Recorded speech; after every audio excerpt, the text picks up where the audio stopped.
Mic's on? Three mics on?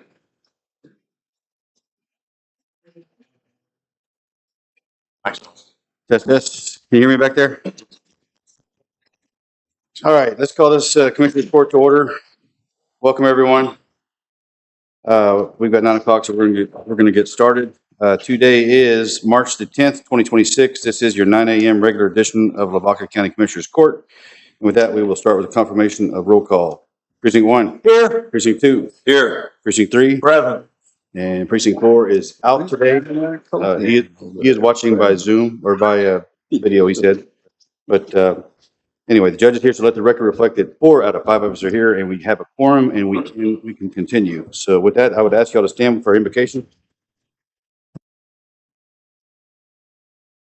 Our most heavenly Father, we thank you for this day here in Lavaca County. We thank you for this great nation that we live in. Thank you for the blessings of rain and for the rain that we know that you promised to send us. Lord, we pray for rain in this county as our grounds are parched and we need some moisture. Lord, we ask you to pray for our country and our president and our leaders of the United States of America. Lord, we've entered a war with Iran. You understand that war, and we understand how serious this war is and the consequences of all of it to all of mankind and to civilization as we know it.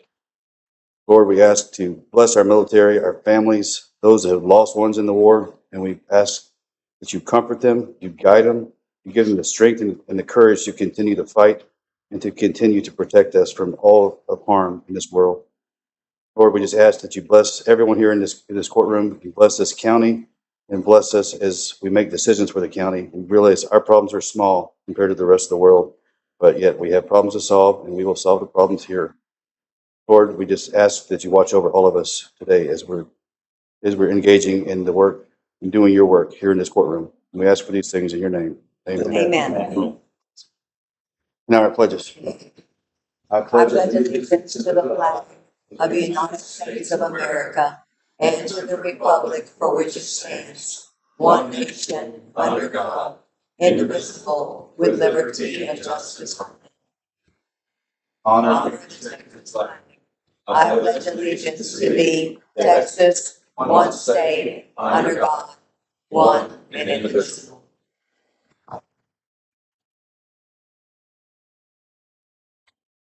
All right. Thank you very much. Again, as we come together again from usually it's either 2 weeks or 3 weeks apart that we meet, but our United States of America has entered a war, and it's just we want that on the record. That's what we're dealing with today. We have small problems here in the county compared to what Iran has and what the United States has, but just wanted to put that on the record. Any other announcements, public comments today? Marina, you have one?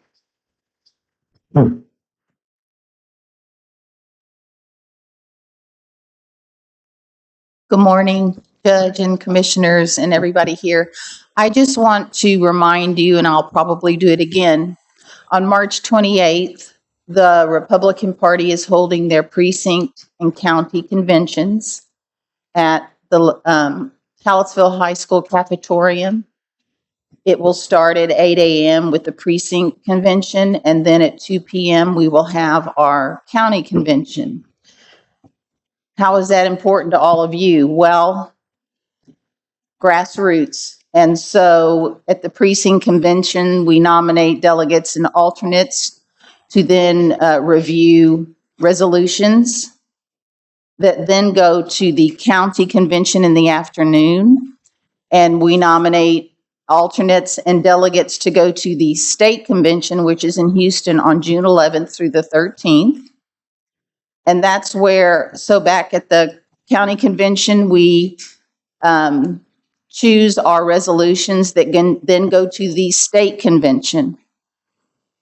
And that's where that forms. So if you don't think grassroots, that's us, do anything, we are everything. And it's very important that we have participation. So if you've never gone, it's work, but you have a part of it. If you have something that you don't agree with, or maybe there's a resolution or a platform that is in the state of Texas and you want something additional to it, or you want to come up with your own. They always use the example, well, I want only red M&Ms on Friday.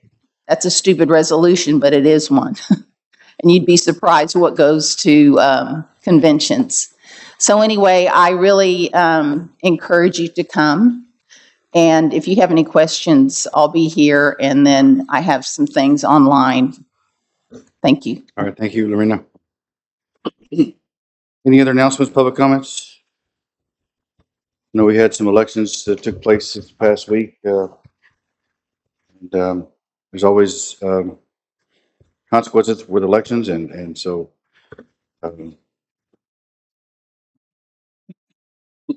what to say, but we had our primary elections, and then now we'll move to our November elections. And county government is unique that we have primary elections. We only have one fight amongst us Republicans right now. It used to be all the Democrats. Now everyone's Republicans. But then you have to wait. That pretty much determines our results. But then you wait one whole year or till January 1st to ratify that. Anyway, that's over and done. All right. Anything else? Anything else to say? We got a big agenda today. We need to move on so we get through it. I do anticipate having one closed session when we get to item number 13, discuss building and building needs, wants, and improvements. We do have a potential opportunity that came up that we need to address in closed session.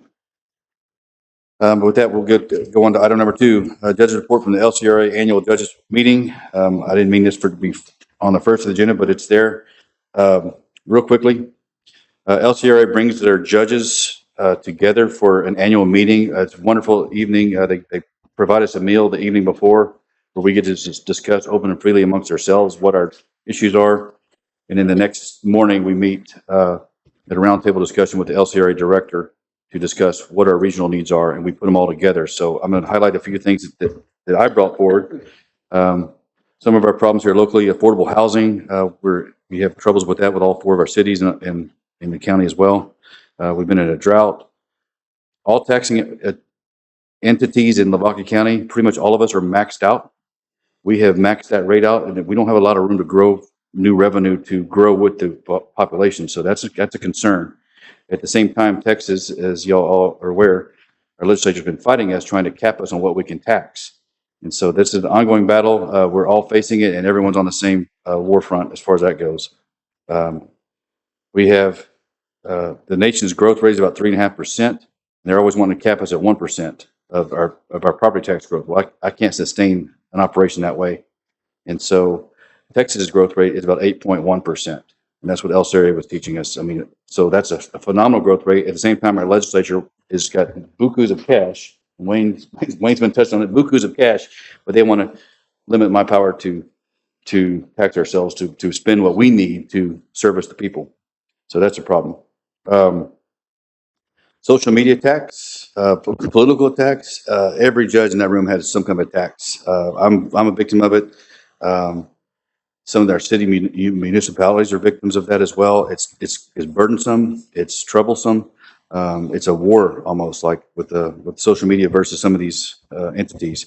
Weimer's got some political turmoil of the city council. They can't. It's just it's frustrating to watch, especially to be a victim of it. But it is what it is. Development monies have pretty much dried up. There's not a lot of monies that I see coming into Lavaca County as far as wanting to partner with us to develop roads and infrastructure. LCRA is saying, again, we think we have problems. LCRA has problems. They have to keep up with that growth rate and provide power to all that growth. And they're doing it. I don't know how they do it. So having enough power to grow is an issue. Nearly every judge admits that their jail is overcrowded or boiling over. So that's a phenomenon in Texas. Again, the growth rate is dictating some of that. Guadalupe County judge is not running for office. His county grew 3 times the size from the time he took office to the time he's leaving. It started with 80,000 population. Now it's 207,000. And he said there's 30,000 lots under development. He said, I said, what are you doing? He said, I'm not doing this. I'm going to work. I'm going to go look at my cows. So I kind of envied him a little bit. He had a smile on his face. Some of the quotes that came out of the LCRA meeting from Phil Wilson, he said, managing LCRA right now is sort of like building an airplane while you're in the sky. He said, it's phenomenal. He said, where they used to spend $147 million annually on transmission lines. He said, that's 1 month. That's 1 month of transmission lines. So lots of issues affecting South Texas here. One of the things that came up was the court's authority to make orders. You've seen a big push through South Texas as outside influences wanting us to pass some kind of resolution or something. We're against wind power. We're against solar power. We're against this. That's not within our authority to do that. And there's some judges that are getting sued right now, and they said just respond to them as how much of our taxpayers' money do we want to spend on lawsuits if we start weaponizing this court with what we don't have the authority to do. So that was one of the key things that came out of here. We got to be careful when we pass a resolution that it's not that it's within our power. No, he said there's nothing wrong with the resolution saying you're passing a resolution urging your legislature to do something. Now that may be something we can do, but if you're going to ban something or restrict something and you don't have the authority to do it, you're going to get in trouble. So this word wise. Anyway, overall, a great meeting. I just want to brief y'all what's going on. Any questions about it? Comments? Go ahead. I'll just say, Judge, that regardless of what we think or feel, there are constant forces that are going to be imposed on us, whether we appreciate it or not. If we were to start today, it would take us 6 years to get some authority to allow us to regulate what goes on in this county. It would take 3 sessions. The legislature meets for 140 days every other year, and you're talking about part-time business people, doctors, lawyers, small business owners. These guys are making the rules, and so whether we want to or not, we're going to have to engage. If we were to start today, it would take us that long to get something done. There's so much out there, and there's so many people who are banging on their door and pulling on their sleeve and saying, we need this, we need you to do this, or need you to do that. Counties are the face of local government, and we have to be able to have the authority to regulate what goes on around us. And right now, we don't have that. We don't have that at all. And so I just see us. The future's here. We could have started 10 years ago and working on that, building that, because you have to build the relationships there to get these things done. I reached out to the head of committee on counties, and the committee on counties is no longer the committee on counties. The committee on counties is now intergovernmental agency relations. Okay, and I called about a month ago, spoke to their chief of staff on that committee. Crickets. Nothing. No callback, no anything. So we have to build a relationship, and that's going to take time, and we need to start, and we need to be diligent about it, because we can't just allow the outside forces to mold us into whatever they think we should be.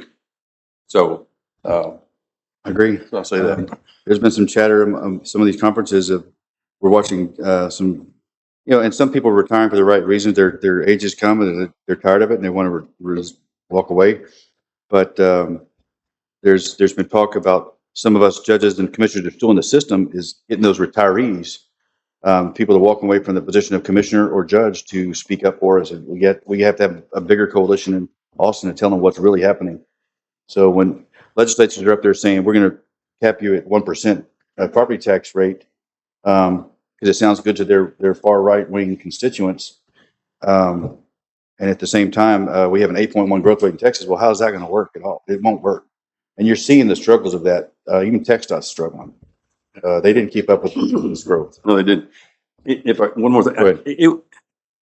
If you watch the elections, it actually encourages me, because the same olds didn't get elected. That's good. That's a good thing because we've got some people that will stir the pot at the state level, and we need that. We don't need one or two people controlling the entire state, and that's what we've got now. And so it's important that we read the tea leaves here and say, wait a second, there's a move afoot for change, and we need change. We need a state government that's more responsive. Again, the state budget has tripled in the last 8 years. Unbelievable. I mean, what do you do with that much money? Well, they continue to grow government. That's what they do with it. They continue to build their little fantasies. And so, not that we don't need that, but we need to be able to, we need a government that's responsive. We don't get the government that we hope for. We get the government that we work for. And that's why you see Lorena so engaged and others. You have to be. You have to inform the people. You can be blissfully ignorant, but it's going to catch up with you. Oh, good comments. One of the comments I brought up to the judges in College Station was on the property tax issue.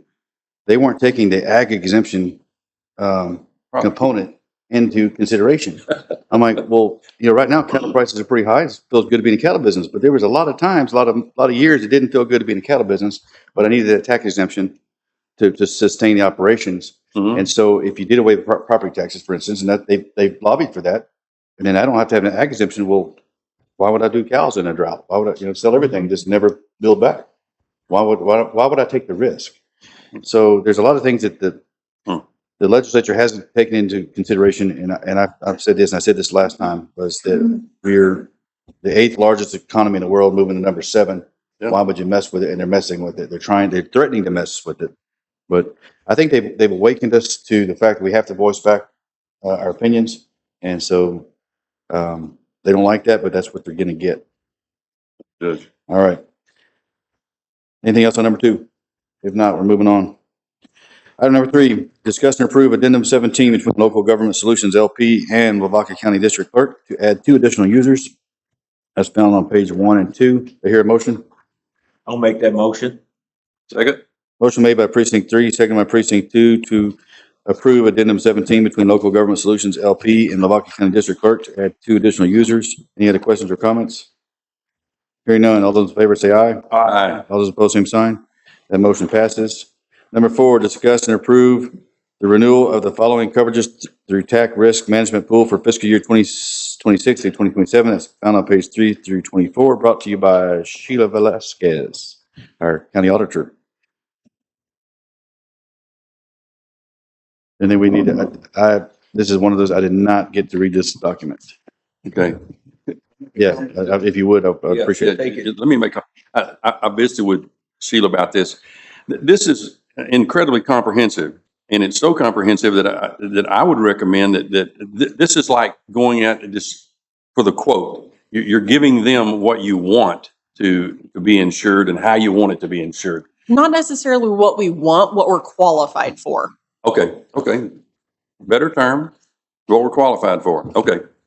Well, and you confirmed that there will be an increase in premiums. It's going to cost us more to do what we've done in the past.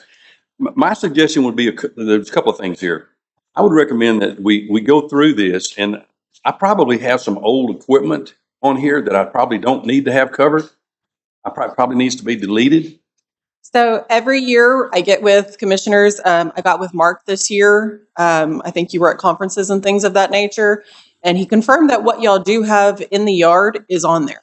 Okay. I don't cover extra stuff that's just sitting out, not being used, not on the roadways, things of that nature.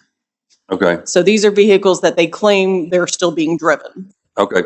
Well, we need to have time, I think, to go back through this, knowing that there's an imminent change coming on us. And so, and also, there are items in here, there's points of coverage that may or may not be germane to us, but even in buying bonds, if you buy a $2,500 bond and to put on someone, the cost for a $10,000 bond is the same.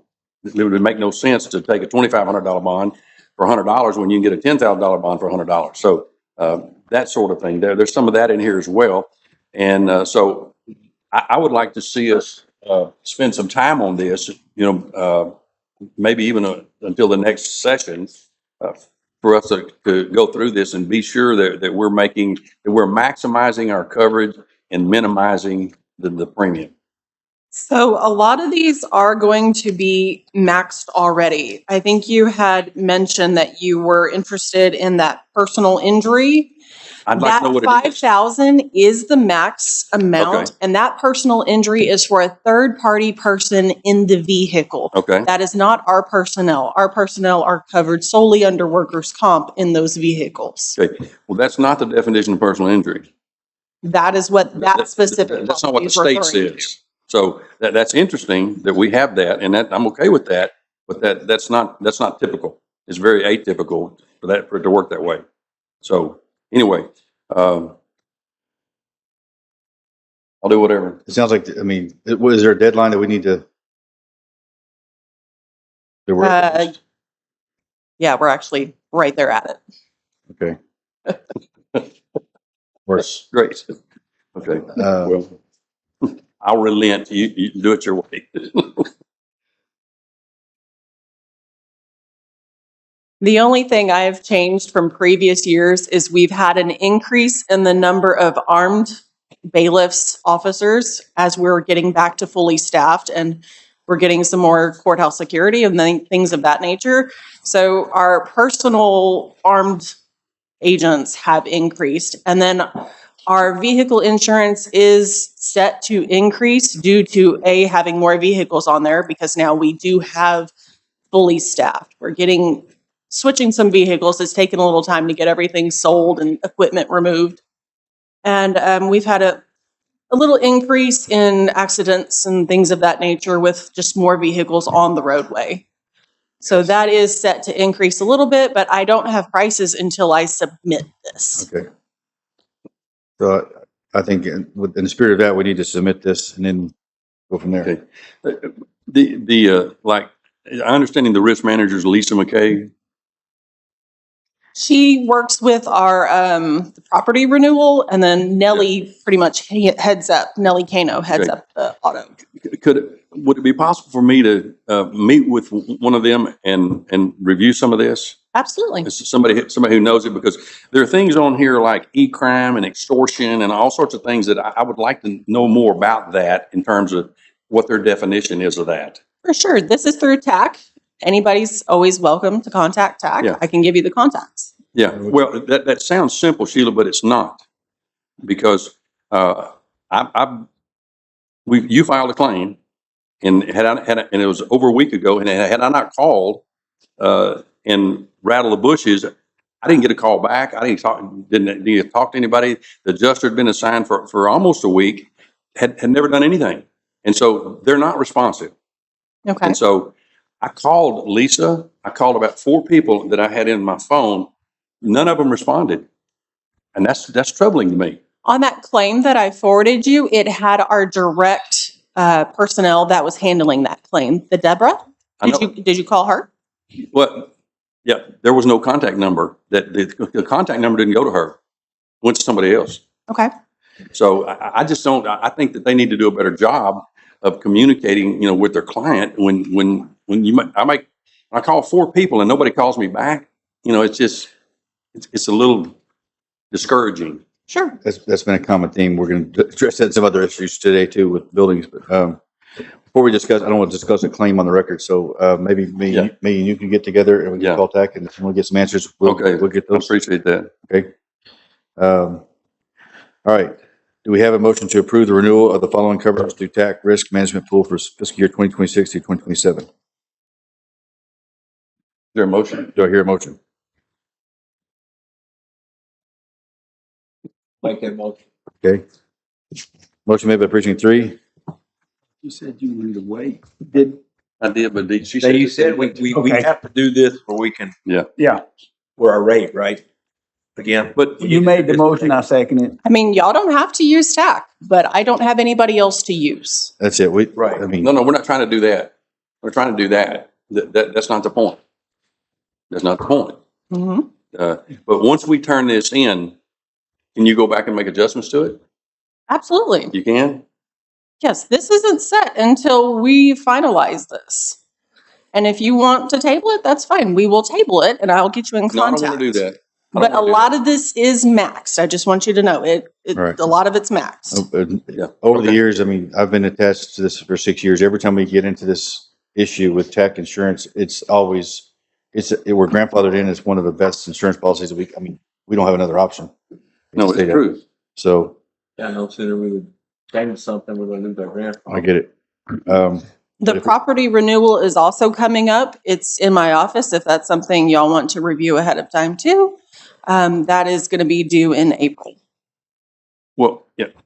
And we are set up. So since I've been here, I've only been with the county for about 3 years.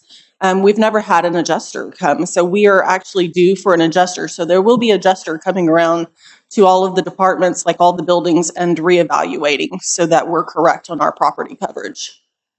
I think we had Good, this. good talk. idea. I think we had this talk already, right? Good Maybe idea. we did. Again, every time I've had questions and comment, tech comes in here, we sit down and it gets explained to me. I'm like, okay, so it's, we're a county government and tech is a quasi-county, agency that's here to protect us.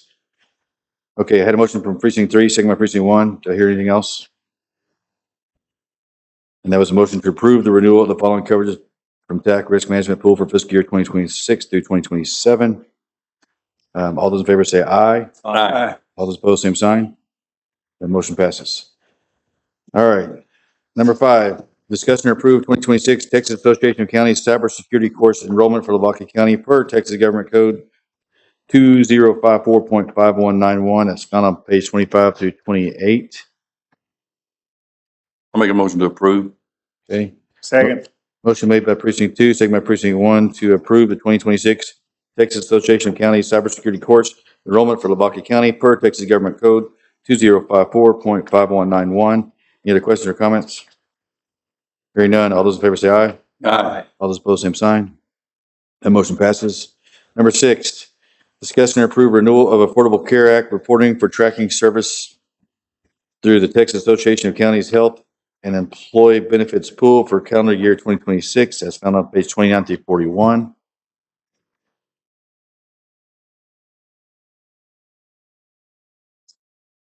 Do you hear a motion? I'll make a motion to approve. I'll second it. Motion made by precinct 2, second by precinct 3 to approve the renewal of Affordable Care Act reporting for tracking service through the Texas Association of Counties Health and Employee Benefits Pool for calendar year 2026. Any other questions or comments? It just, highlight here, Judge, it says that as your county or district provides health benefits through TAC HEBP, ARTS will continue to be available at no cost in 2026, assuming program deadlines are met. So, Yes, this is a free service. So even though we're not required to hand out 1095Cs to each employee, we're still required to report this to the IRS. They assist in reporting this information to the IRS at a free service for us. okay, thank you. Okay. Thank you. Had a motion for precinct 2, second by precinct 3. Any other questions or comments? Hearing none, all those in favor say aye. Aye. All those opposed, same sign. That motion passes. Number 7, discuss and or approve bond for Andrea Sines, investigator for Lavaca County Attorney's Office. Do you hear a motion? I move we approve. I heard number 1, Second. second by precinct 2. Motion for precinct 1, second by precinct 2 to approve the bond for Andrea Sines, investigator for Lavaca County Attorney's Office. Any other questions or comments? Hearing none, all those in favor say aye. Aye. All those opposed, same sign. Motion passes. Again, Andreas came from a deputy position for the sheriff's office and worked his way up and got promoted to upstairs on the 3rd floor. All right. Number 8, discuss and approve bond for Keith Yanis, deputy sheriff. Do you hear a motion? Move we approve. Second. Motion made by precinct 1, seconded by precinct 2 to approve the bond for Keith Yanis, deputy sheriff. Any questions or comments? Hearing none, all those in favor say aye. Aye. All those opposed, same sign. Motion passes. Number 9, discuss and approve bond for Drew Nitty, deputy sheriff. I move we approve. I second that. Motion made by precinct 1, second by precinct 2 to approve the bond for Drew Nitty. How do you pronounce it, Sheriff? 90? Huh? Deputy Sheriff? Any other questions or comments? Hearing none, all those in favor say aye. Aye.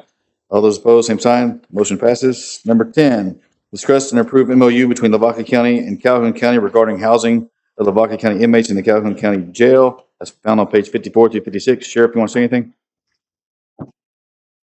As mentioned earlier, I believe you mentioned, Judge, good morning, Commissioners, good morning, Judge. Good morning. As you mentioned earlier, most jails throughout Texas are popping at the seams. Ours is not excluded there, and so we're constantly pushing our inmates out to overflow facilities, one of which is Calhoun County. They sat at the $55 rate that's per inmate per day for as long as I've been in office. I don't know how long prior to that, but recently they've decided that they needed to increase that rate from $55 a day to $75 a day, which is, I'm sure the court understands, it gets expensive to house inmates. So they're looking out for their bottom line essentially, but it just reemphasizes the need for space. Our average daily population for the last 2 months has been 47. Our capacity is 48. So our average daily population is one under our max capacity. As a result, we have to push people out to those facilities. It only makes sense to look at expanding for obvious reasons. I won't beat a dead horse here. I will add to this, just for the public's perspective, if you look at the jail roster on the sheriff's website page where you can see the inmates that are incarcerated, that's just the inmates that are in county, correct? If you transfer it. Correct, Yes. correct. So we sometimes, it may show we've got 48 or 40, 41, 42 in county, but we may have other inmates scattered out in other county jails that's not reported on that side. Now, we get a daily report of those inmates incarcerated everywhere. So it's a LCRA judges, the judges there, every one of them had jail issues, a jail issue. The only jail issue we have right now is overcrowding. We keep hitting that ceiling repeatedly. So As that growth continues, it is what it is. We're going to have more crime, more arrests, more incarcerations. And so we'll be looking for additional jail facilities. There is, as a side note, there is what would you call it? A mass email that goes out amongst the jail staff throughout the state of Texas, and we all see it, and they're constantly jails looking for space for their inmates. So we're going to bring this issue back up on item number 13 as well. So stick around. we'll do. Okay. All right. Do you hear a motion on number 10? Yes. I move we approve. Second? Motion made by precinct 1, seconded by precinct 2 to approve the MOU between Lavaca County and Calhoun County regarding housing of Lavaca County inmates in the Calhoun County Jail. Any questions or comments? One question. Yes, sir. How much room, what happens when Calhoun County is maxed out? We look elsewhere. And what you're seeing right now as well is a lot of these rates are extremely exorbitant. Some of them 115, 120, 125 a day. So 75, the fact that they held it at 55 for that long is interesting, because what we're seeing is far beyond that. Now, bear in mind this too, Commissioner. It's not only housing, it's the back and forth transportation. how much 1-2 times, or two jailers per transport, per inmate or inmates, because of court, because of medical issues, because of you name it. It's a constant. So it's $75 plus the cost of 2 people going, No. 2 people coming back? I guess you could say, yeah, it is to the county, because the county is paying those 2 jailers and that vehicle to run out to Calhoun transport. County, run that individual back to court, then turn around and do it again. But yes, sir. Yeah. It's You're right. It's a costly business. I mean, housing juveniles is even triple that price to house a juvenile. Okay. And I will say this, it is a problem. It becomes a burden on the system. Our defense attorneys, we don't think about the defense attorneys. They're doing a job in the service to the people as well. If they're serving defendants, they have to serve them. They've got to make those trips out there to see their clients in jails. And some jails are not reciprocating of teleconferencing. Some. Anyway. And the flip side of that, the Lavaca, or the county attorney's office, and in particular ours, Our jail staff works hand in hand with he and his staff to move those inmates as quick as we possibly can through adjudication of the case and/or often reduction in bond if necessary. That's evaluations that are constantly taking place to ensure that the capacity of the jail is sustained and it's sustained safely, and we're providing the services we need to those inmates. Anyway, it is a burden. I got a motion for precinct 1, second by precinct 2 to approve the MOU. Any other questions or comments? Hearing none, all those in favor say aye. Aye. All those opposed, same sign. Motion passes. Thank you, Sheriff. Yes, sir. I think I got another one. All right, number 11, acknowledged letter from the city of Giddings to the Lavaca County Sheriff's Office for exceptional assistance regarding a residential burglary investigation. You want to walk us through that one? So this is the other side of the coin, right? We talked about incarceration. This is the side of the coin in law enforcement that incarcerates those individuals. Some time ago, Commissioner Faircloth came before the court and made notice of the fact that there was an individual who had stolen some pipes from your barn, as I recall. Our deputies and deputy investigators did a great job to find that individual, to put him in jail, find some of that materials, return it, and as a result of that case moving through the process, ultimately restitution was paid back to the county for the property that was not recovered. What you all don't know is while that individual was out on bond waiting for that same individual who stole those pipes, while he was out on bond waiting for the adjudication of his case to be completed, he was running around Lee County, Fayette County, Lavaca County, stealing more stuff, breaking into houses and stealing other things. So our deputies, our investigators, our patrol deputies began working with the Giddings Police Department. They had the individual identified. They had a victim identified who he'd stolen a great deal of sentimental and other items from, and we caught him in Lavaca County. We put him into custody, notified Giddings. Giddings came down, interviewed him, and ultimately found a bunch of that property, sentimental and otherwise, and returned it to the rightful owner. Now, the Giddings chief, assume y'all have the letter before you, the Giddings chief of police reached out to us and gave an awesome letter, I think, that went into the personnel file of all those involved. But I just wanted to come before the court and highlight to you all, this is the work that the men and women of the Lavaca County Sheriff's Office are doing day and night. While we sleep in bed, they're out there, protecting us. They're out there putting these thieves that are running through multiple counties and creating other sorts of havoc and concern for individuals that just want to go about their daily lives. And they're putting those individuals in jail, and they're putting them on notice that we will not sleep in Lavaca County because that behavior will not be tolerated here. So I just wanted to point out to the court that job well done by Lavaca County Sheriff's Office, the deputies, the investigators, et cetera. Thank you for the work you've done and the leadership that you've shown. I know the court's pleased. We're pleased with the direction that you've been heading and all the things that you've been doing. I would like to add one additional thing. It's not on here. Thank you all for that. If I may, we've had, and I'll be brief, we have EMS in the courtroom, so I want to give them a big kudos. We've had an individual in custody for some time who has had less than poor health. He was in pre-adjudication of his case, and he was in post-adjudication of his case, where he's been, in other words, he was convicted and sentenced to a lengthy sentence, but his health was extremely poor. It was beyond the capabilities of the jail staff and the nurse to provide the medical services to him that were required. There was a great fear of ultimately, that leading to his demise in our jail because he was in very, very poor health.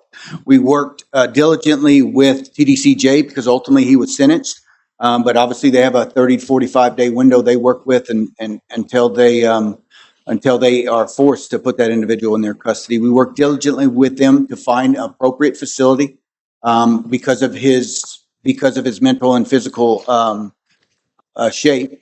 They had to go to a particular facility. There were 8 different individuals vying for 8 different defendants throughout the state of Texas vying for that same bed. The jail staff, myself and others continue to rattle those cages. We were on a conference call yesterday with the doctor of that particular facility, and they made it clear that he would only be transferred from our jail to their facility in Dickinson, Texas,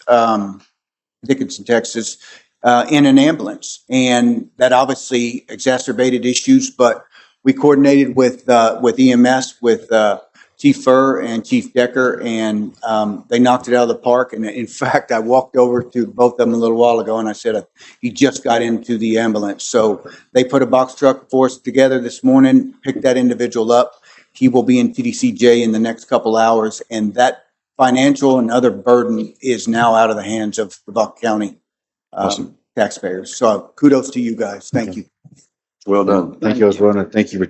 We don't say this enough, but inmates, sometimes we feel like they don't deserve our care and attention, but our jail is giving them every bit of dignity and the care and attention they need while they're incarcerated. It's a horrible place to be.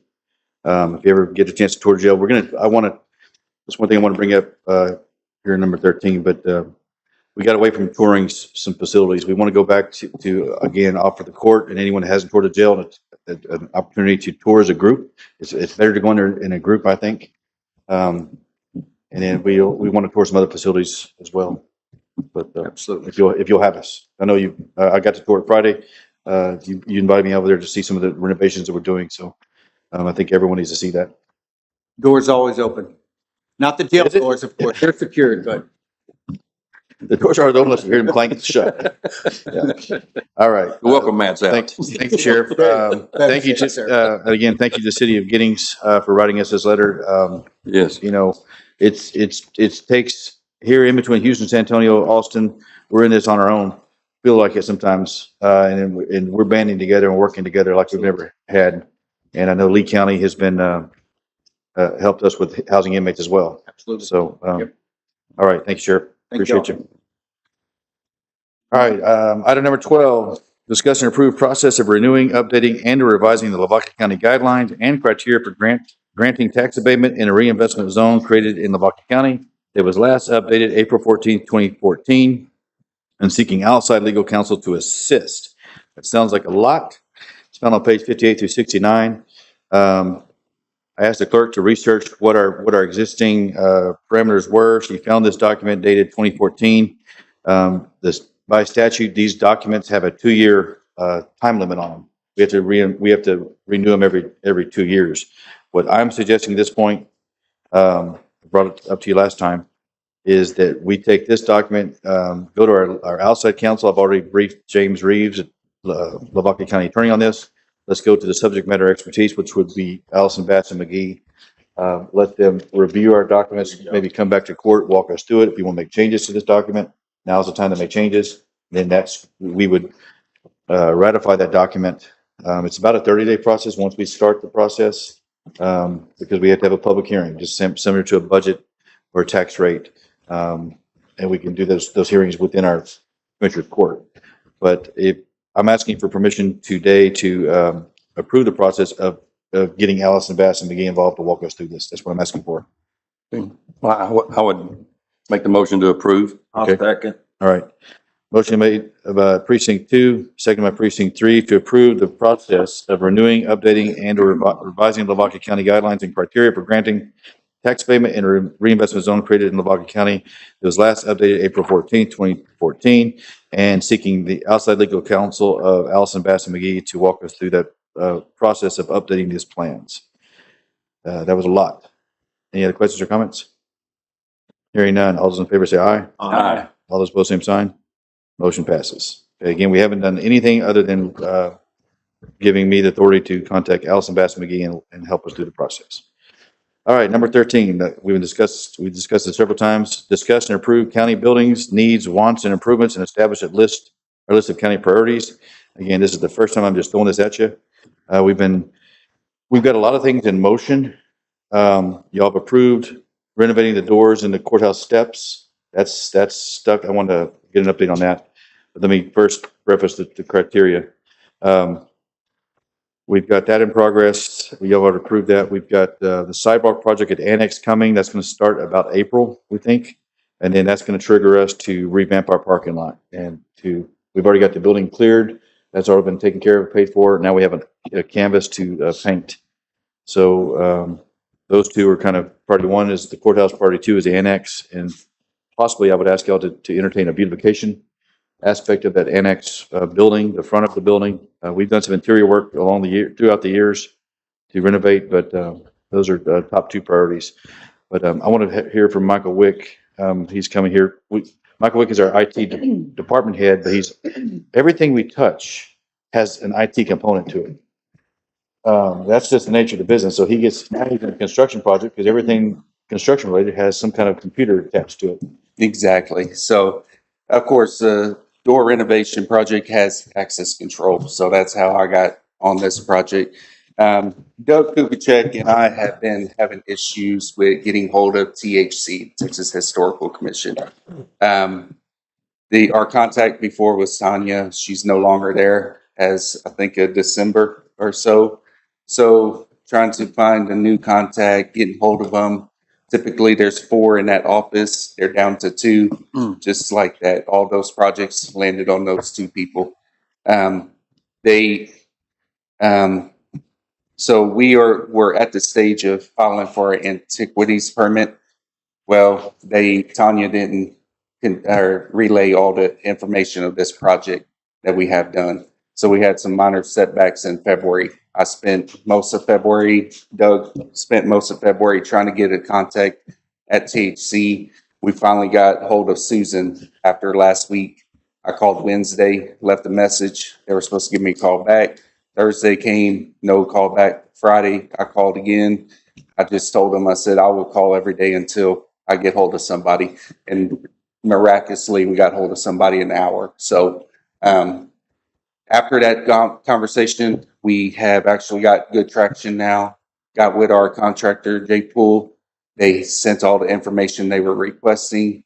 Hopefully by the end of this week, we should hopefully have our antiquities permit so we can continue to move forward. So, great. Right. Thank you for taking the lead on that.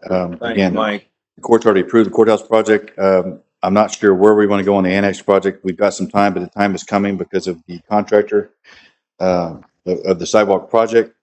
TxDOT released the name of that contractor to me. I do not recall it offhand. I want to discuss that with you all, is if we should even reach out to the contractor, the one that's going to do the front sidewalk. Well, if we need a sidewalk going down Dodge Street, we might as well take advantage of the contractor that's on site. But then we also need to look at the whole design of the parking lot, the flow of the parking lot, the entrances on, I think the court, if y'all recall, you guys approved 2 entrances on the front of 77 to the annex, but that was before we acquired the property and just decided that we have the old fur building. We've knocked it down. We repurposed it. So we need to go back and probably entertain having an engineer look at the flow of the parking lot. And maybe we can get away with one large entrance on 77 and having a large entrance on Dodge Street. So you can go kind of make a loop or go around. Of course, I want to hear from the annex, the officials that are at the annex. So we're not going to really, there's nothing to approve today. I just want to talk about these things with y'all. So we're going to come back and have to discuss it. Any comments about that or questions or on the annex in particular? Okay. So my priorities, and this is for me, just one person. Priority number 1 for me is courthouse security and the renovations of the doors. Priority number 2 is the annex parking lot, which is under construction now. We've got to get some resolution to that in the next coming weeks. Possibly looking at the front of the building, maybe even looking at what I'm calling, and I've been calling it in closed circles, is a 20-year fix. The annex building itself is probably not considered a long-term building like this historical courthouse. I don't think we want to call that historical, but we need to keep it up, and we need to keep it functional while we're operating in it. And at least this court needs to say, well, what are we going to do now to make this a 20-year fix and 20-year plan? It could either be rock in the front to look like the courthouse, or it could be just doing some cosmetic things to to give it something we're proud of. We drive by it now. I don't think anyone in this room can probably say they're proud of the way that the building looks, or the way the parking lot looks. We got to take a little bit more pride in our courthouse and the courthouse annex. Those are two buildings that are married together. The original plans, I think, Edward, you found them in my office. We had a And a box in there somewhere. had a drive-through, had a drive-through for the tax office. At least your filing system is a little better than mine. Yours are in a box. Mine are scattered. So I think that would be value added to the citizens who are paying taxes, not to have to get out of their car. You have a drive-through window now? Debbie, you want to say anything? I do, but it's very antiquated. It's not the best drive-through, but it was the best we could do 13 years ago, Has it been 13? 10, 12 years ago. Okay. When we moved there. And so I would really love to see a drive-through on the side of that building, the south side. Okay. If you're going to be doing the parking lot, it just needs all come together Well, at some point.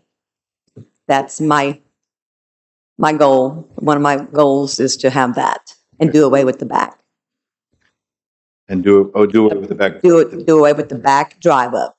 And we did talk with the sheriff's office. The sheriff's office could repurpose that existing drive-through, what do you call it? Vacuum system. They could use that and we could repurpose it, the sheriff's office, to the dispatch, from jail to dispatch. But I just want to say this. When you look at it, it's more than meets the eye. We can say, well, we can just repave this parking lot. Well, you still have some handicap access issues. The tax office's ramps are horrible. Yes, they are. And how many times have we had someone fall over there? At least once or twice a year. At least. So that's got to be repurposed. A good drive-through may prevent them from walking in. They're just, Yeah, and I will say, trucks and trailers come in there, it's hazardous. We had an issue last week. Truck and trailer backed into one of my employees' brand new vehicles. we can stop that And too. so, I think if you put a drive-through up that's accessible and you can see a person, it'll be used a lot more than what's there now. I agree. I mean, we still see the person through a screen, but that's Yeah, not the that's same not- as like your banks, That's where you have a drawer you push out. right. So another thing that we're experiencing is the front of the annex we've got the electronic door that slides open and close, but the access to that door there's barricades to it. I think that needs to be redesigned. I think you could have a pull-through, drive-through, drop-off lane, like a hotel. Think of a Holiday Inn or Holiday Inn Express or some kind of modern-day hotel on the side of interstate that has a covered drive-through parking to unload your luggage and get in and out. Well, the same thing would be beneficial to the annex. It could also be used during elections. More people are voting from their car, and we could have a covered parking area to drive through for that as well. I'd like to see us take a holistic approach to redesigning the parking lot, the entrances, the access, the drive-through. I mean, just have probably an architect look at it. I hate to say that, but I don't think we're talking a whole lot dollars wise. We've been accruing some cash by prudent spending of this county. That's been growing, so we can turn some of those cash dollars back into some public improvements to our facilities. And that's what I'd like to see.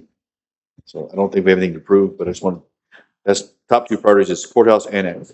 Now let's talk about my third priority is Medic 1, Medic 2. And I know EMS is going to give us a report here in a minute. We'll hear from that. Medic 1, Medic 2, we've got 2 full-time units, 24/7, sleeping at this other facility over here. It wasn't built for that many people. I think sometimes we have supervisors in there as well. So there's sometimes up to 5 people sleeping in that unit. It was not designed for that. They got some overcrowding. At any given time, we have 9 heads in beds, basically EMS people sleeping or out and about. They don't always get to sleep in Lavaca County in our 3 facilities. So Medic 1 and Medic 2 is getting some wear and tear on the front offices for sure. That building needs to be torn down. The The back where the EMS people sleep, that's still a functional building, but it's overcrowded. We can repurpose that for maintenance, for technology, for other needs if we build them something new. So I'd like this court to say that's my third priority right now is possibly building a new medic station. Several locations that we're looking at doing that. That'd be a priority. Fourth priority is the jail.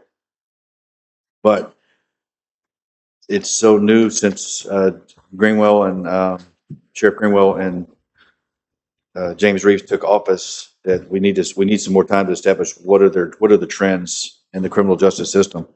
Hopefully, if they're doing cleaning up crime enough, that maybe we have a decline coming. So we don't know. That's wishful thinking. So that'd be my fourth priority is looking at the jail. The fifth priority, which is kind of more pressing right now, is Medic 5. And we're going to have a closed session here in a minute. And I'm going to do my closed session at the end of today. So we don't want to delay anyone. Medic 5 is owned by the, can you, who owns Medic 5 officially? The Moulton Clinic Board owns Medic 5 location in Moulton. That was built about 30 years ago. It needs a major overhaul. Picture a 30-year-old house that's been lived in 24/7, 7 days a week by two adults, coming and going. It needs an overhaul. So there's a potential that we could, it needs major renovations, but there's potential we could buy the building and then do our own renovations and go that route. And so we want to discuss that in the executive session about what our options are. Medic 3, I asked Greg Morelli. Greg Morelli is our EMC, our emergency management coordinator. He's also city councilman in Shiner. So I asked Greg to voice my opinion to Shiner City Council, just voicing we want to examine Medic 3, what our options are there. Medic 3 is in Shiner. Shiner owns the building, the facilities. We're not even sure there's a lease agreement in place. So we're going to be looking at that. Shiner City Council, Moulton City Council, they love that EMS is in those cities. We're not leaving those cities. We're not going to abandon those cities. But we need to make sure that we've got the best facilities for our people that are working for us. It's a modern, clean facility. It's good for sleeping and good for whatever those grown adults need in those housing environments. Greg assured me that city council says whatever y'all need, we're going to do. So if you want to build a new building there on site, we can. If you want to build one somewhere else, we can. There's lots of options in Shiner, but that's still, if y'all remember from some other court sessions, the general theme from the judges across Texas is don't kick the can down the road. If we kick all these projects down the road, then we got to build them all at one time, and we can't do it. Or we have to renovate them all at one time and don't have the funding. But we need to start taking care of business, put our priorities in line of what's our most pressing issue, and go address it now in real time. So then we can address another one next year or the year after that. So we have to start prioritizing our building monies and put some of these public monies to work. So that's basically all I have on number 13. I want to prioritize those to you. I don't have anything for y'all to approve. Y'all have already approved courthouse. You've approved the annex as far as tearing down that building and getting ready for a parking lot. But in the coming months, I'm going to bring some plans to you and some processes to consider. And then some of this, we're going to go back after we get through these agenda items and talk about in executive session. For the public, we're going to be talking about the Medic 5 building in Moulton, Texas, in executive session here after a while. Any other comments, questions? Anything you want to say publicly, or any other county official in the building that wants to say something about the buildings? I know we've said enough. Okay. We will move on. Number 14, discuss and approve burn ban status. Mr. Tim Decker, Chief, you want to say something? By the way, I'm leaving number 13 open to go back in the executive session here in a minute, so we're going to come back to 13. Good morning, Judge. Good morning, Commissioner. Good morning. So this morning, it kind of comes down to timing is everything. Over the weekend, we did receive a little bit of rain, kind of the beginning of the week.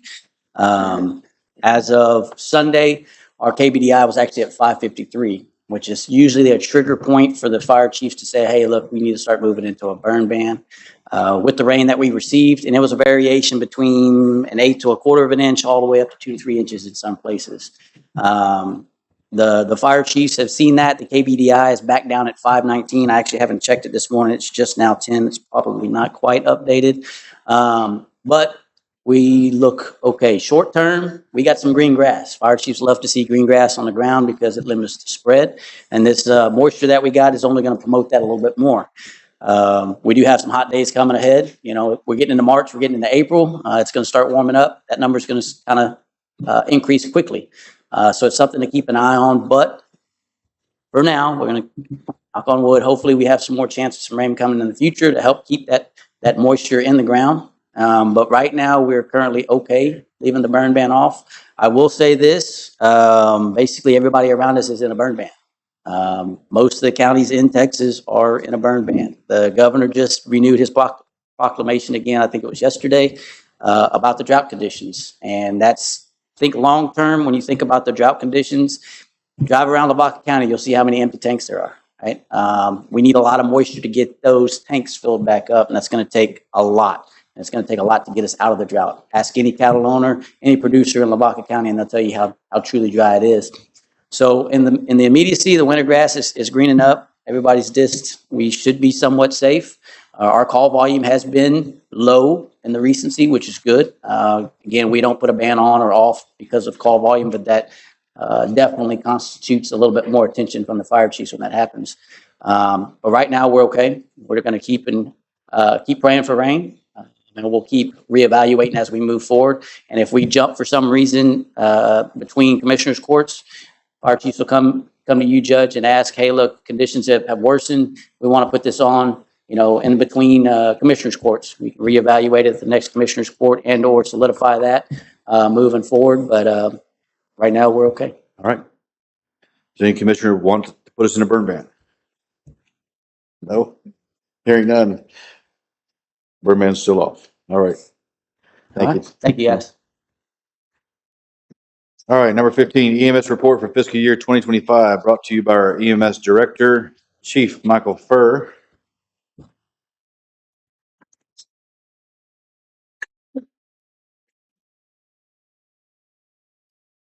Morning, gentlemen. Good morning, sir. Morning. So I'm going to try to make this as quick as I can. It's just a quick recap of 2025. As you guys know, we're tasked with responding to almost 1,000 square miles. Of course, helping Yoakum EMS and fire out as well. We do that now with 4 ambulances and 1 supervisor on staff a day.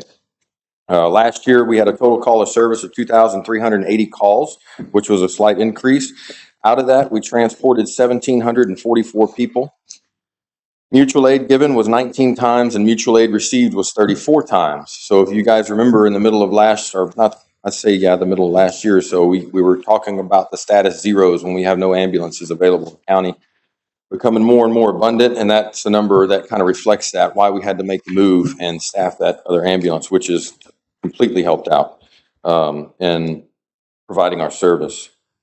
We had 314 motor vehicle or traumas. We had 95 motor vehicle accidents, 160 cardiac arrests, and 591 interfacility transfers.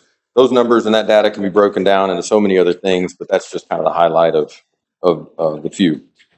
The response performance on the next page. We're blessed to have a really good report writing system that you can pull all kinds of data from. You can even drill down to a specific personnel. And find out the good things that they may be doing when they're writing the reports and the bad things they may be doing. So all this data comes from ESO. Our average response time is 14 minutes and 25 seconds. So the national average response time still is around 8 minutes. All right. But what we just said a minute ago was we're tasked to respond to around 1,000 square miles. So 14 minutes and 25 seconds. That could be an ambulance, an average of an ambulance going from Hallettsville towards Shiner to respond to a call or vice versa. But our average out the door time, which is called the shoot time, is 37 seconds, which improved a little bit since last year too. So from the time that we receive the page to the time that we check en route to the call is 37 seconds. Our average scene time is about 27 minutes. So when the ambulance is on scene, that's about how long. That is a time frame that we are working on to improve. We really want to try to get down to about the 22 to 20 minute mark. And and our total transport time averages around 39 minutes and 48 seconds.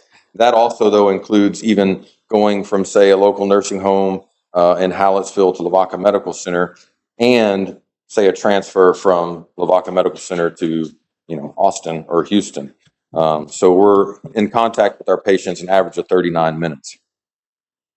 Let's see, some highlights from last year: streamlined inventory in all units, supply closets, assembled a rotating deployment team to be ready to deploy for the state within 2 hours. As you guys know, we participate in the Emergency Medical Task Force statewide program. And when we initially started, we had a handful of people, then we required some specific training for them too. So now we actually built a roster that rotates, and people can go out the door in a timely fashion when called upon. Let's see, monthly and quarterly training that's done by Captain Tollett for all employees in different clinical scenarios, as well as adding 4 additional CPR instructors to our employee base. So at one of these things, I'm going to talk about training, and we'll see how many that we actually did training for CPR and first aid. Last year was also a big year for us with purchasing our Delta 8 blood refrigerator and our Q and Flow warmer. That those two things go together to be able to provide the whole blood in the field. And of course, I think it was a couple of weeks ago now, we administered our first unit of whole blood and improved that patient's outcome tremendously. If we wouldn't have had it, it would have been a bit of a struggle taking that patient to Victoria, where she ultimately needed to go, and she's doing fine now. So, and then we also purchased a drone for search and rescue capabilities with our department, and we have certified drone pilots on staff. The personnel staffing looks like this. We have a total of full-time employees of 30. We have 13 part-time employees. Out of those, we have 22 paramedics, 4 advanced EMTs, and 15 EMTs. So if we remember, if we can go back, I guess 5 years ago now, or even 6 years ago, there weren't many paramedics that we had here. And I'm lying when I tell you this, but I would say maybe 4 or 5 on staff, including myself and Chief Decker. And man, we've been able to recruit, retain, and even send people to school. And to have a number of paramedics that's almost doubled in the amount of EMTs we have is amazing. We did have 4 employees. 4 employees are currently enrolled in paramedic schools, and 5 paramedics attend the critical care paramedic course hosted in Fayette County. When you get to be a paramedic, there's really only one more level above that, and that's critical care paramedic or flight paramedic. And that goes into a lot of different things that you don't go over in regular paramedic school. So we're able to bring that service here to our citizens as well. On the next page, we have talk about state deployments. As you guys know, July 4th, Kerrville floods. We were pretty much out the door right away when called upon and requested.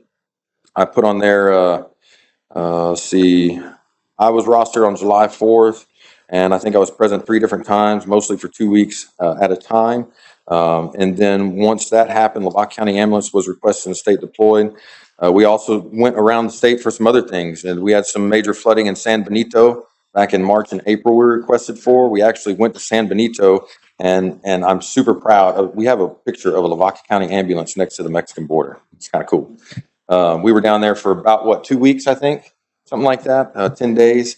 They lost almost their entire fleet of ambulances due to that flash flooding. So us and a bunch of other different departments from around the state came and provided 911 services for them. Severe weather for 3 days in College Station, Kerrville for 50 days. We were there. We went to fire standby quickly for 2, and then another Kerrville severe weather for 8 days. From that, we earned $167,921 in reimbursements and payment back for our equipment as well. So, equipment and fleet, our fleet's doing a lot better. A lot of things are more uniform.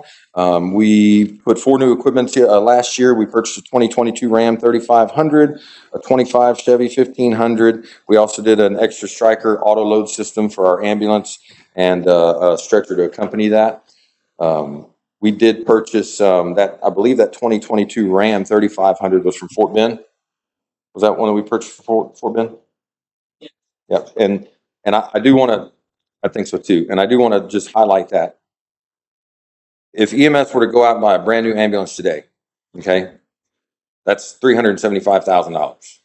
$375,000. That doesn't include putting the auto load, the stretcher, the cardiac monitor, the ventilator, IV pumps, all that stuff. The truck and the box, $375,000. Thanks to our friends at Fort Bend, who have ambulances, we've been able to pick some of these ambulances up for as low as $7,500. Bring them back to Lavaca County, do a little bit of minor maintenance to them, put our graphics on them, and put them on the road for another 150,000 miles. So that ultimately saves the taxpayer that amount of money for those few years until we have to get it remounted and put on a new chassis. So we're grateful for the friendship we have there. Community outreach, CPR. We trained 374 people in CPR first aid last year in the county. 110 people with Narcan training and 331 with Stop the Bleed. And if you look down at the bottom, I put on there, it is to note that Lavaca County EMS has taught the most amount of people in our region, only second to Victoria Fire Department. So in the Golden Crescent region, we have provided that training. As a matter of fact, we provided more up until Victoria Fire Department decided to dump all their data, and then we lost. So we're in second place. But that's a lot of people for our small agency in our small county, and that's something to be proud of, for sure. Let's turn, this should be the last page, financial overview. I do apologize. So if you guys want to write this stuff down, I have corrected it and I can submit that back. That's what I was working back in the corner, a few things. Our total operating budget last year was $3,641,000. All right. The grants that we received was not the 45,000 that I'd put. It's actually $295,988 in grants. Okay. And billing and the EMTF reimbursements. So billing revenue, EMTF reimbursements totaled $1,548,595. All right. What does that do? That brings the difference in to what you guys give us versus what we bring back. All right. So at the end of the year, Commissioner's Court gave us a budget of $3,641,000, and we were able to bring back that 1.5 with a difference of $1,796,417. Some people don't like me to drill this number down. I kind of do, but according to our last census, we had 20,605 people, and if you break that down, that's $87 per taxpayer out of their bill would be moved over to EMS to fund our system. And and that's an approximate number, but when you look at that, that is absolutely amazing when it comes to ambulance services in the state of Texas and how lean and how conservative we can operate. You compare us against other counties, other municipalities, and that's a number right there to be proud of. So, as Grandma Fur would say, it is what it is. It is what it is. Yeah. But we talk about ESDs, and ESDs are great. We're thankful that the county takes us on and helps us, and we stay that way, hopefully. But when you look at emergency services district, they have their places. And most emergency services district max out at their 10 cents per $100 evaluation, or per $1,000 evaluation, sorry. So, you have tax bills of $350 to $450 that just go to EMS or fire, when we're doing it on a county level at $87 approximately per person, under $100. That's something to be proud of.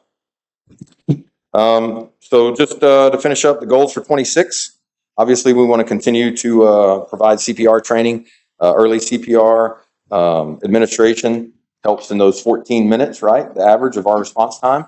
CPR does save lives. We're going to continue our whole blood, our whole blood program. Enhanced clinical capabilities and treatment options. We're doing that right now. We're going over our protocols, working with our medical directors to bring some new things this next year as well, and maintain staffing, recruitment, and retention. I still continue to serve as the president of the EMS Alliance, Texas EMS Alliance, for about a year and a half. I will do a little bit of traveling around the state and visit with some folks. I'm going to Seminole, Texas in June to a conference up there. There's nothing else in Seminole except for the conference, I think. But I'll be up there for that. And I still started, I think, my second term now for the Governor's EMS and Trauma Advisory Council, which is happening this week as well. That's a meeting once a quarter. And I want to give, before I stop, I want to give a big appreciation to Chief Decker and everything he does for our department, for our employees, and for me. And just couldn't ask for a better assistant chief. Really couldn't. Thank you.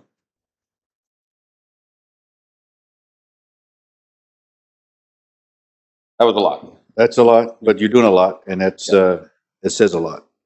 So I know there's some commissioners who want to say some things, but Sure. your work on as president of the Texas EMS Alliance, your work in the state of Texas, your work with the governor's office, you're making a huge difference. And that's you too, Decker, Tim, and your whole crew. I mean, phenomenal what y'all done in not even 6 years yet, that y'all have been working together. But you have the governor's ear, and the governor, as you know, is very vocal with EMS, and you know, he's a paraplegic. He's in a wheelchair. He understands the needs and safe about safety. I can't say enough, but to know that the governor has your ear whenever you are operating, that says a lot. I'm going to say, Sheriff Greenwell, same thing goes to you. What you guys are doing here in Lavaca County, the numbers you're doing, what you're doing with mental health collectively, and that goes, I mean, EMS and Sheriff has the governor's ear. Lavaca County is leading by example, and it's about having the right people in the right positions to lead, and you guys are leading, and I commend y'all for that holistically. Anything you guys want to add? Yeah, if you don't mind. Sure. I'd just like to say that it's encouraging and refreshing because the professionalism and the dedication with which our agencies operate. It's just it's unsung. We don't hear this often enough, but professionals make it look easy, and you guys make it look easy, but it's not easy. What you do is not easy. What you do is critical. It's important for the sheriff's office, EMS.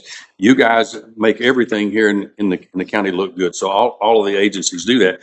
And so I just want to point that out, that, you know, that level of professionalism is recognized and it's being seen, you know, across the state. And so you're doing a great job, and I just want to commend you for that. Yeah, thank you. Thank you. And we hear from constituents. I was having dinner at Claysville Steakhouse in Moulton, Texas. And when Harvey comes out to tell me, you know, he wanted to reiterate Harvey Clay's one of the owners of Claysville Steakhouse, had someone choking in a restaurant. Y'all were there in 50 seconds. He said, we just called you, and you just feel like you just showed up, and y'all saved a life. Those kind of things speaks volumes. And then I think Kenny and I went there Friday. We're touring the EMS building on Friday, Moulton, with that same crew. Within 50 seconds or a minute was at the scene of a crash right there in Moulton to save a life. Right. And those numbers, you can't put these numbers in writing. Right. What that means to everyone here. So on behalf of the city of Moulton, city of Shiner, city of Hallettsville, and Yoakum, I can say that you guys are serving Yoakum as well. So you're doing phenomenal things, and we appreciate you. Well, we appreciate the support from not only you, but the community to be able to allow us to do the things that we do and provide the service that we can. So my office is always open too. My phone's on. Anybody's welcome to call. I love our report writing system that I can gather as much data as I possibly want to and can. Not to put you on the spot, but since we're talking about EMS report for fiscal year 2025, and I still have agenda item number 13 open, is there anything specific you want to tell us about your buildings that we need to know that you can address with the public? Sure. So I can address for sure our station here in Hallettsville. Let's talk about the administrative station up front first. I'm not real sure the history of it. I believe it was a car lot at one time. Possibly. It looks like it. It was a used car lot. Okay. All right. There we go. We are not selling used cars out of there anymore. But I mean, anybody in this room who's driven by that building sees that it's frumpy. It needs a little help, and it needs a little more help every day that goes by. The station in the back, if you go back in history, I believe previous administration was able to purchase the lot behind that original administrative station and did what they could with the lot. And they did a good job again with what they had. We faced some drainage issues back there. Now that we've staffed 2 ambulances full time, we've made the 2 big bedrooms into basically 4 small ones, and everybody is basically on top of everybody. And don't forget that anybody that's an EMT or paramedic has to kind of come through us to get training as well. So there's no place for them to stay overnight. They'll either sleep in the recliner or they just won't do night shift. So we're cramped for space, we're cramped for parking, the drainage, and especially the administrative station up front.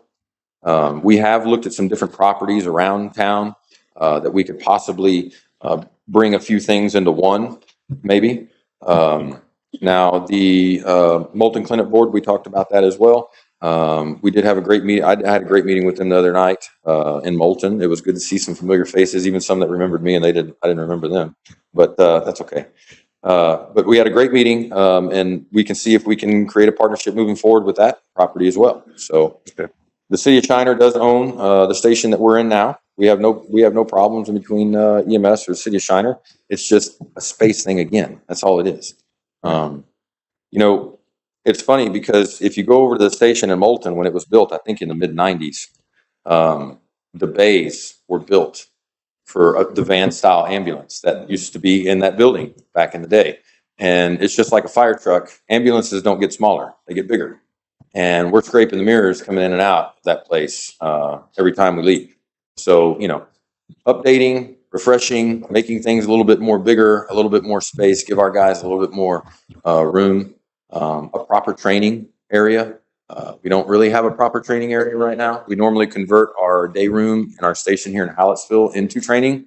And then we move the recliners aside, put the tables and chairs. And then when the training's done, we push the recliners back and put everything up. So anyway, that's kind of the status of what we got going on as far as buildings is concerned. Okay. Thank you for that. Mhm. I said, I know y'all have done such a tremendous job of turning the program around. And what we neglected over the past 5 years are the buildings themselves that we occupy. So one of the things that Kenny and I found on Friday, I think Don Mueller, long-term employee, said, she's like, you guys have to remember, I spent a third of my life in this building. Mhm. But, I mean, that's a lot of time. And so, and then when she's not there, another team is there. So it's 24/7. There's 2 occupants in that building. Right. A lot of wear and tear on that structure. And after 30 years, that one needs an overhaul for sure. Yeah. So. And that's one thing for people to understand too, is that we're blessed that we are supported. We used to be, you know, quasi-volunteer, right? And so those buildings were basically there to house somebody who may stay overnight from out of town, may not, but basically built to keep the ambulance there. And people would get the call, they would come from their home, come to the station, get in the station and leave in the ambulance. It wasn't inhabited 24/7 like they are now. I started that, almost 6 years ago. And it is hard on buildings and you do have to keep up with them. So, yeah. All right. Thank you. All right. Anything else? Good. Thank you. Yep. Appreciate it. Mike. Yep. Thank y'all. I want to move some things around. I see Mr. Constable David Byer. Do you want to go? Y'all want to go now so y'all can get out of here? Or? Yeah, I'm sorry. I saw you sitting there. I saw you squirming. You sit like you're like a school kid in the principal's office squirming a little bit. If we can, we're gonna skip from 15 to item number 23 for Constable David Byer. And this is number 23 is discussion approved MOU 287G task force model with ICE and Lavaca County Constable Precinct 2. Thank you, Judge. Yes, sir. Good morning, Commissioners, Judge. Appreciate you jumping that up for us. We do have a meeting with the TCO representative after this to all the constables to get our files audited. So thank you for letting us go next. I know you're talking about offices, and I wasn't going to start this point, but when I took over January 1 of last year's constable, I was given a 2013 Charger and about 3 cardboard boxes with some used equipment in the back seat, and that's what I started with. I've tried to improve my office a little bit. I know I'm a one-man show, but I went to some training, and that's where I ended up where I'm at right now in front of the court to ask for what I'm going to ask for later. But there was 150 constables in the training, and 120 of the constables are one-man agencies. So we're not alone. Myself, my constituents, my fellow constables here in Lavaca County, we're all one-man agencies. That's what we're considered. TCO, the state, they're definitely getting a little bit stricter on one-man departments. You know, we have our NIBRS reporting that we have to do each month. There's a lot of reporting, racial profiling, which y'all have gotten our reports. You know, per statute, we have to put that in front of the court. We have to do our asset forfeiture reporting once a year, different things like that. And I was aware of all that because in my career, I've been in law enforcement 34 years, and the criminal side of it, more or less. And I've done some civil part. Obviously, you got to be a lawyer in law enforcement. You don't get paid as one, but you have to know criminal law, civil law, every law in the book, traffic laws. And when someone comes up and asks you a question, they sure want you to answer it, and it's difficult to do at times. But as I got and took over my role as constable, learned a lot last year, and trying to move my office forward. I redid the car, my patrol vehicle. You saw the emblems I have put on it, and the reason I did that wasn't to make a big show, but as I told my fellow constables, when I go to these houses and attempt to serve civil papers, which is quite often, folks, I want them to know who I am. I'm identified as a law enforcement officer. Because when we're walking up to the doors of these houses, or we're walking on folks' property and stuff like that, we don't know what they're doing at the time. They could be doing something illegal and they could think we're there for that reason. So, but I want to be well identified. That's why I did that with my patrol unit. I did that with my budget. I did request DPS, some equipment from DPS. I have a radar in my unit now, some other stuff, gun locks, different things. I won't go into specifics, but DPS was fortunate enough to give me some of that hand-me-down equipment, and I was able to get it installed free of charge. Getting to where I'm at today, the request that want to make to the court is, when I was in training a week and a half ago, it was a 40-hour required training. They gave us different ideas as far as different ways that we can obtain money for use in our agencies. Obviously, and I heard you speak earlier of the budget shortfalls, or not shortfalls, but how difficult it is. There's a lot of stuff the county has to do office-wise.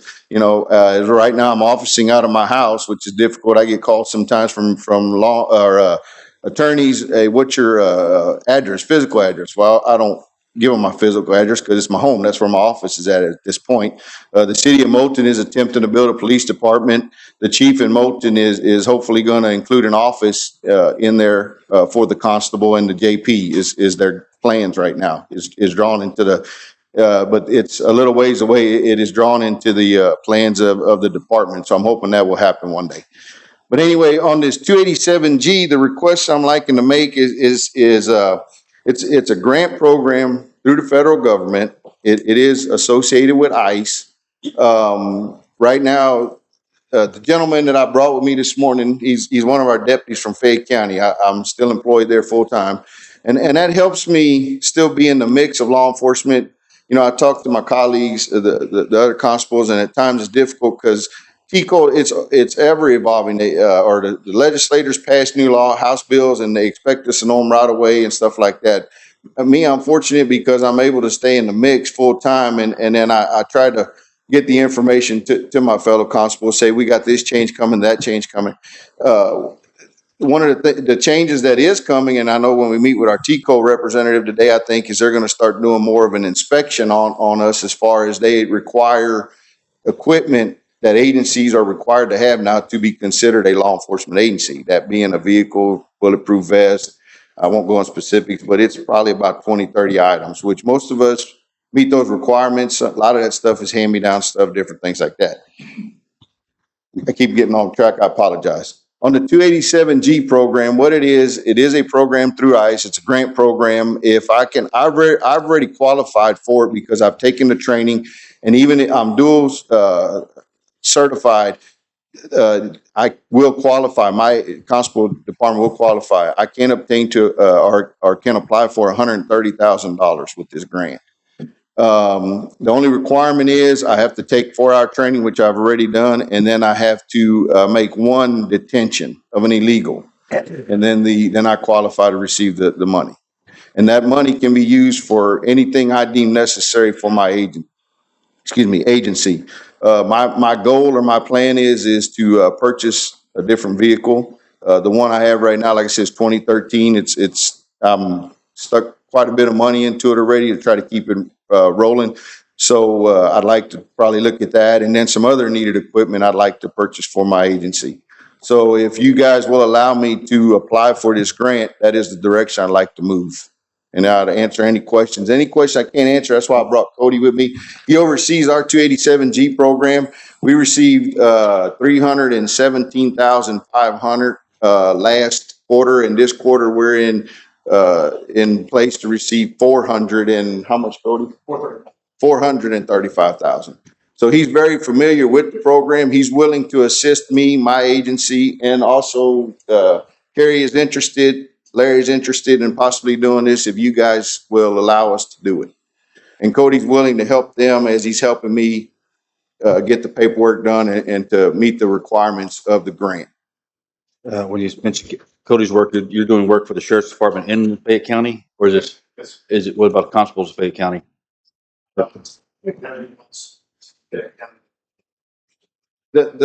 The constables in Fayette County, they applied for that OLS grant and they had that match, you know, where you had the county had, there's two of them that are doing the traffic requirements. I think they hit up their salaries, but they have to write so many, or they have to be writing citations. The other two are not interested in participating, so our constables in Fayette County are not doing it.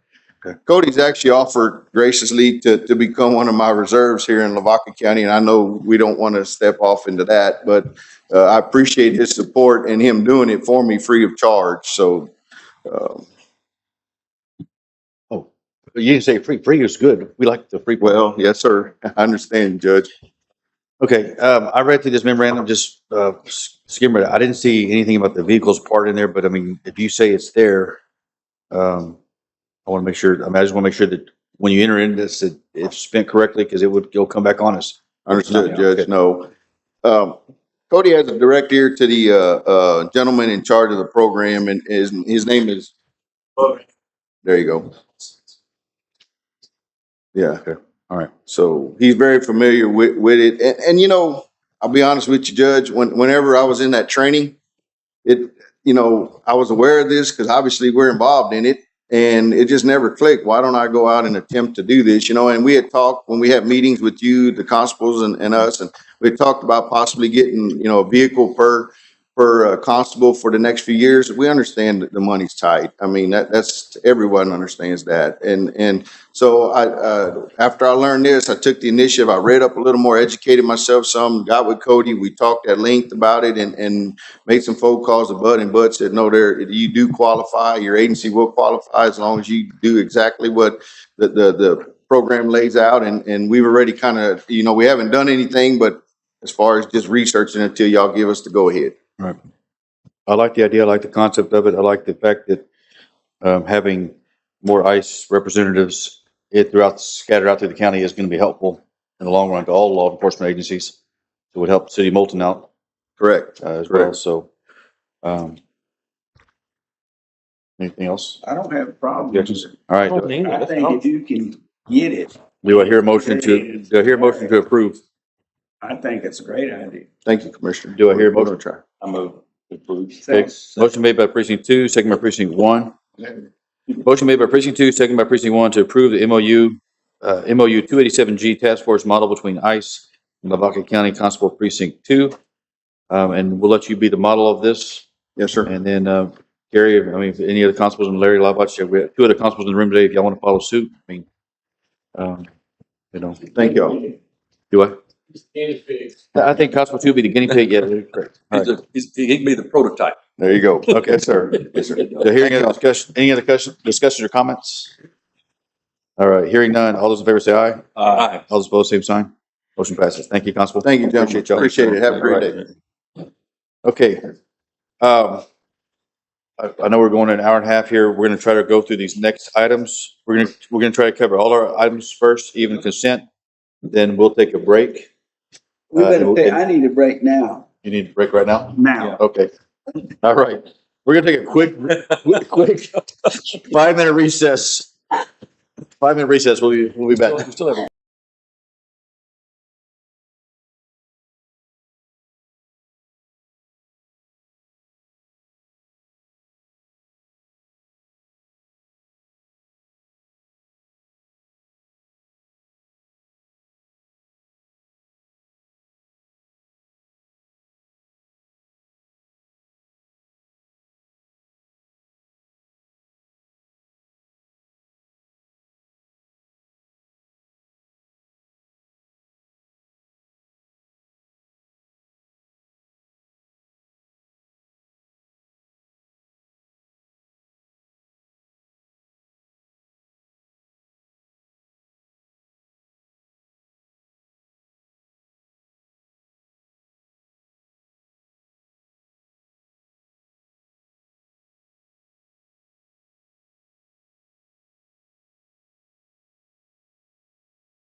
Testing, 1, 2. Okay.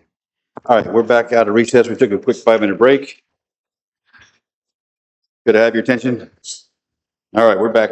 Court's back in session. We're skipping around a little bit. Now we're going to go cover 16 through 22 and then go to 24. So, item number 16, discuss and approve advertising for bids for the following items. Gravel post oak pit run with red binder, seal coating and resealing, and concrete and labor. Anyone want to walk us through this? Do it. All right, we do this every year about this time for the purchase of gravel, post oak. It's gonna be pit run or red binder. And then gravel post oak screen 1.5 inches and down with red binder. And then purchase the seal coating and resealing. We're gonna publish, go out on March 9th, 2026 to March 20th, 2026.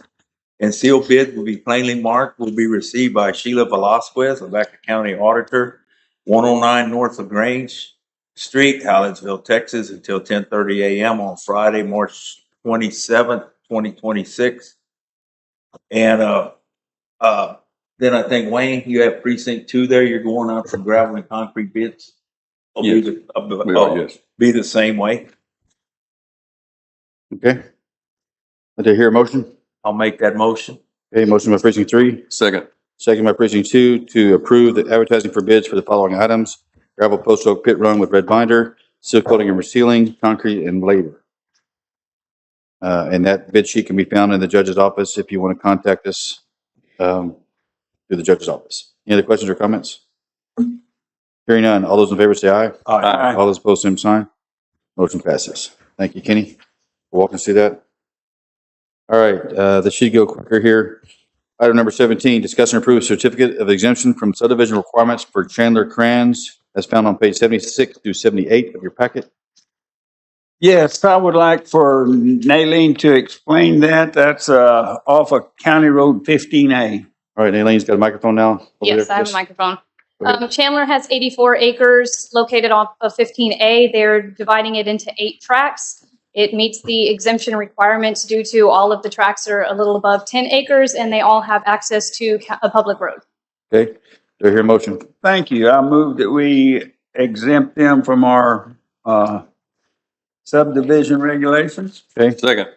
motion made by precinct 1, seconded by precinct 2 to approve the certificate of exemptions from subdivision requirements for Chandler Crans out of precinct 1. Any questions or comments? Hearing none. All those in favor say aye. Aye. All those opposed, same sign. Motion passes.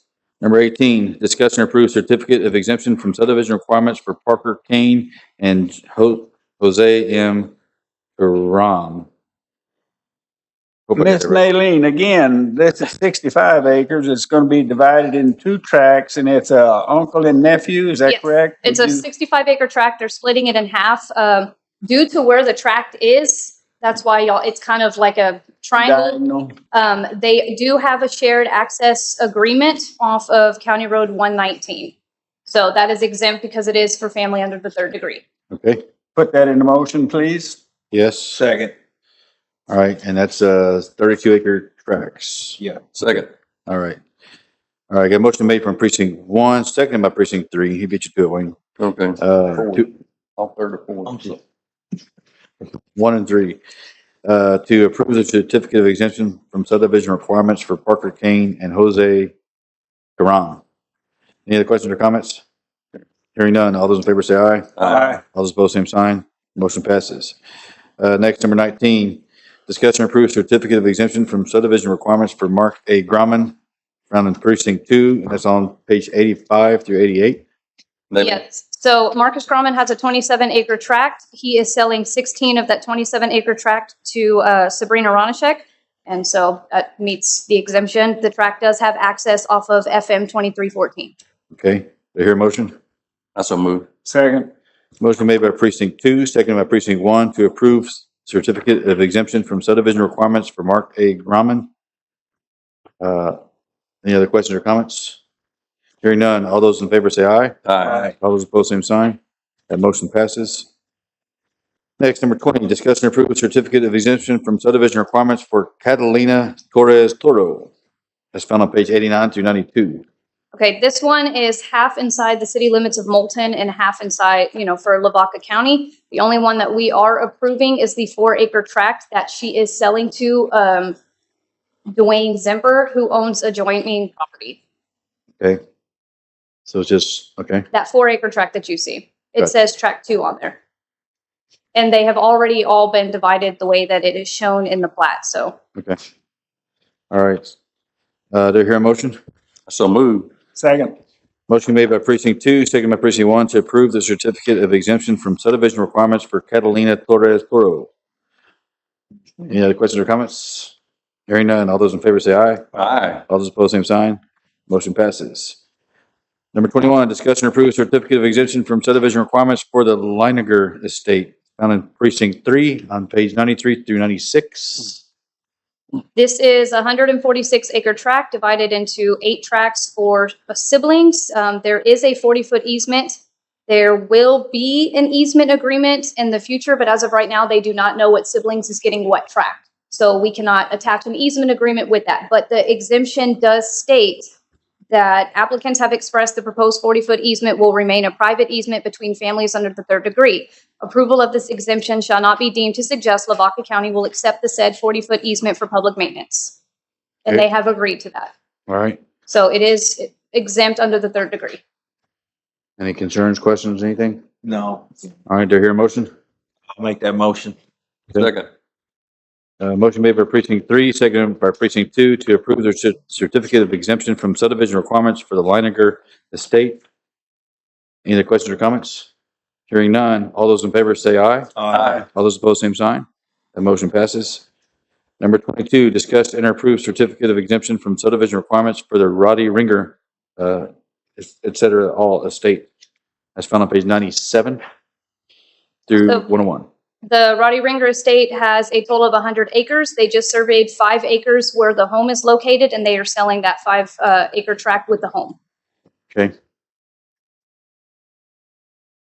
And it does have direct access to County Road 450. Okay. So it meets our criteria. Yeah, Do I hear a motion? I'll make that motion. Do I hear a second?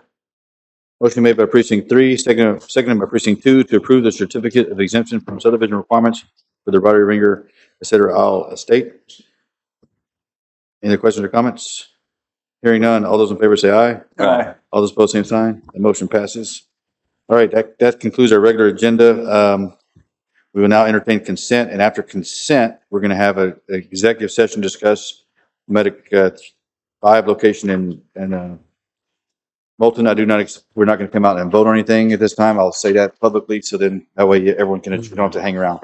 But consent agenda, item number 24, unless a member of the court requests a separate consideration of any items, all under the consent agenda are considered to be of routine nature or have been previously deliberated by the court in an open meeting and therefore may be approved by one motion, second, and vote. Do I hear such motion? I'll make a motion. Second. Motion made by precinct 3, second by precinct 2 to approve the consent agenda as provided. Any other questions or comments about that? Nope. Hearing none. All those in favor of approving the consent agenda say aye. Aye. All those opposed, same sign. It's been approved. We are in consent. Our microphones will go off.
Back on, testing 1, 2. It's good.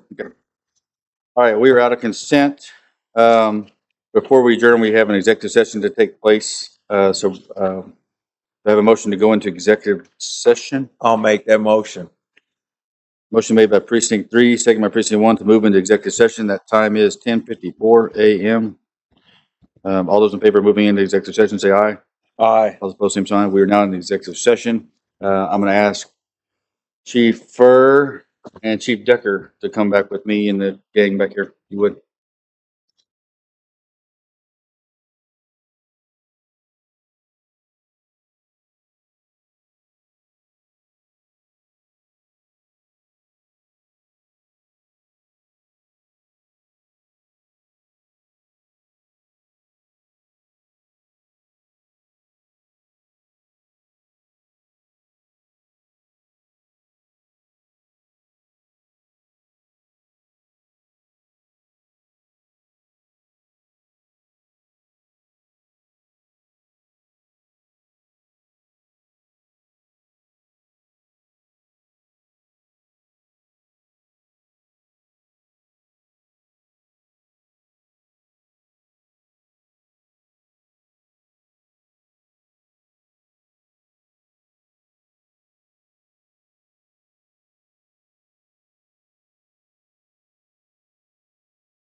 Ready? All right, we are out of executive session. Do I have a motion to close executive session? I make that motion. Okay. Motion made by precinct 3, seconded by precinct 1. Yep. That time is, what is it? 11:15. Okay. We went executive session at 10:54. We're out 11:15. All those in favor of closing executive session, say aye. Aye. All those opposed, same sign. We are closed from executive session. The only other business of the court, is there, let me ask that question. Is there any other business of the court? Hearing none, then we'll move on to number 25. Number 25 is to announce the next meeting, which will be Monday, March 23rd. Is it going to be Monday? Okay, you scared me. Monday, March 23rd, 2026 at 9 a.m. back in this courtroom. That's all I have. Anything else? All right, I will entertain a motion to adjourn. So moved. Second. Motion made by precinct 3, seconded by precinct 2 to adjourn. All those in favor of adjourning, say aye. Aye. All those opposed, same sign. We are adjourned till March 23rd, 9 a.m.